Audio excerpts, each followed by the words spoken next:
Back કેમેરામાં આવી ગયા છો, સેલ્ફીમાં આવી ગયા છો। અહીંયા પાણીનો મારો ચાલુ જ છે, ફુવારા ચાલુ છે।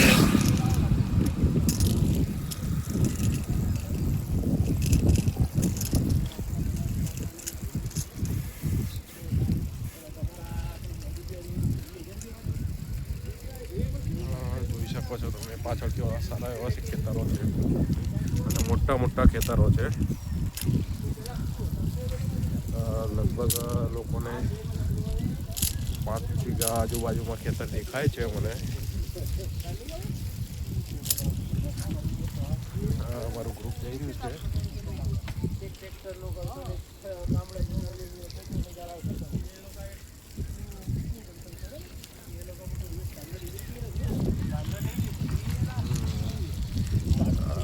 આગળ જઈ રહ્યા છે મિત્ર બધા જે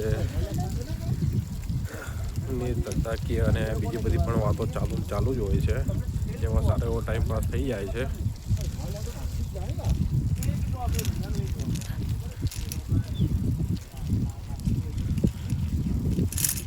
ખરેખર અત્યારે હાથમાં જે સેલ્ફી સ્ટિક પકડેલી છે, જે કેમેરો પકડેલો છે, આટલો ટાઈમ પકડવાથી પણ હાથમાં દુખાવો ચાલુ થઈ જાય છે। ખરેખર આનો એક્સપિરિયન્સ હોવો ખૂબ જરૂરી છે। કોઈ પણ વિડીયો શૂટિંગ એમને એમ થતું નથી, જેનો સ્ટેમિના તમારા પાસે હાથમાં પણ હોવો જરૂરી છે।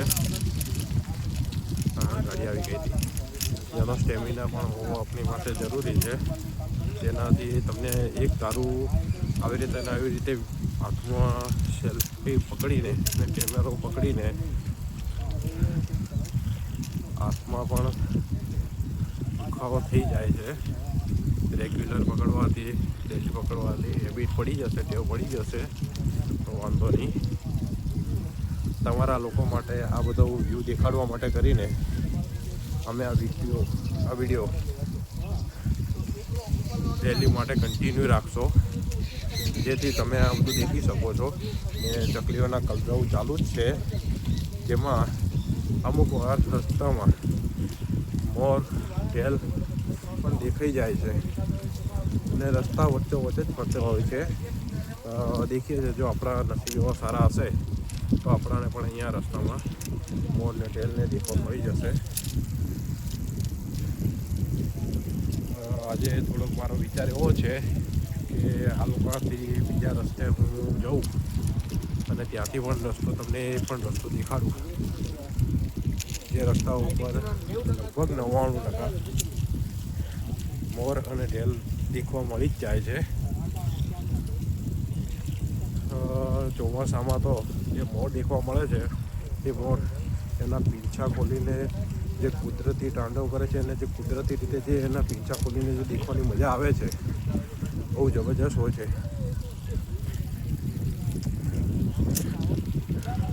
આ રસ્તો છે, એકદમ સુમસામ રસ્તો હોય છે। મોસ્ટ ઓફ કોઈ દરવાજે કોઈ વાત છે નહીં કે કોઈ એવો પ્રશ્ન હોતો નથી, પણ રસ્તા ઉપર કોઈ એવું ટ્રાફિક હોતું નથી, ને ખાસ કરીને સવારમાં મોર્નિંગમાં।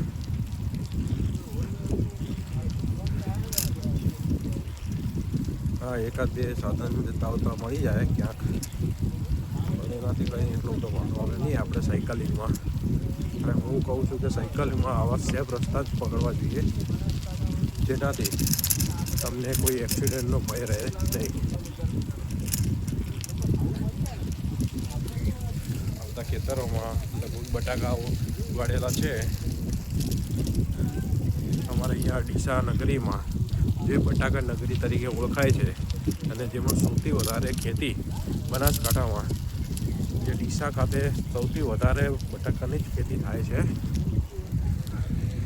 તમે જોઈ શકો છો મોસ્ટ ઓફ અહીંયા જે ખેતરો છે એમાં બટાકા જ ઉગાડેલા હોય છે। અને અમારે અહીંયા ડીસા તાલુકામાં બટાકા સ્ટોરેજ માટે કરીને કોલ્ડ સ્ટોરેજ તે પણ સૌથી વધારે અહીંયા હોય છે, જે લગભગ મિનિમમ ડીસા બનાસકાંઠાના બધા જ ખેતરોના બટાકા સ્ટોર કરી શકે એટલું હોય છે. એટલે તમે જાણી શકો છો કે ઘણા એવા કોસ્ટ સ્ટોરેજ હશે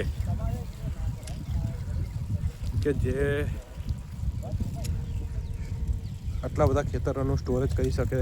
અને આ કેટલા દિવસથી આવી રીતના છે ખબર નથી પડતી કે શું છે અને શું આની અંદર છે, શું ઉગાડેલું છે, કંઈ સૂકવવા મેલ્યું છે, કાંઈ ખબર પડતી નથી. કેટલા દિવસથી આ જ પોઝિશનમાં છે. તમને કોઈને ખબર હોય તો કોમેન્ટમાં જાણ કરજો, તમને પણ ખ્યાલ પડે.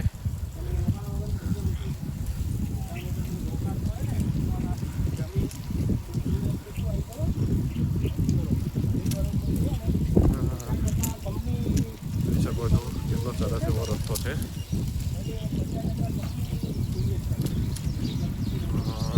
અહીંયાથી એક પહાડ પણ દેખાય છે અમારા નજીકમાં, પણ લગભગ ફોનમાં દેખાડવાનો ટ્રાય કરીશ. જો દેખાશે તો હું તમને દેખાડીશ. અહીંયા અમારે નજીકમાં એક ભાખર કરીને ગામ છે, ત્યાં એક નાનો સરખો એવો પહાડ છે. જે જગ્યા ઉપર અમે લોકો નાના હતા, સ્કૂલમાં ભણતા હતા, ત્યારે અમને પિકનિક પોઈન્ટ તરીકે ત્યાં પિકનિક કરવા માટે લઈ જતા હતા અને બહુ મજા આવતી. જે અમને પહાડ ઉપર પણ અમને ચડાવતા ત્યાંના ટીચરો, અને આજુબાજુના ખેતરવાળા પણ અમને લોકોને અને ટીચરોને, સ્કૂલવાળાને બધાને સપોર્ટ પણ કરતા. જેમ કે ત્યાં જમવાની સુવિધા પણ અમને કરી આપતા. જોકે અમે નાસ્તોને લઈને જતા ઘરેથી અને પહાડ ઉપર ચડીને બેસીને જ નાસ્તો કરતા ગ્રુપમાં. પણ ત્યાંના ગામડાના લોકો પણ એટલા સારા છે જે અમને લોકોને બેસાડતા અને બેસવાની સુવિધા કરતા. તમે જોઈ શકો છો આગળ નીલ ગાય દેખાય છે મિત્ર. નીલ ગાય ઉભેલી છે રસ્તામાં, લાગે છે. દેખાડી દઉં બેક કેમેરો કરીને.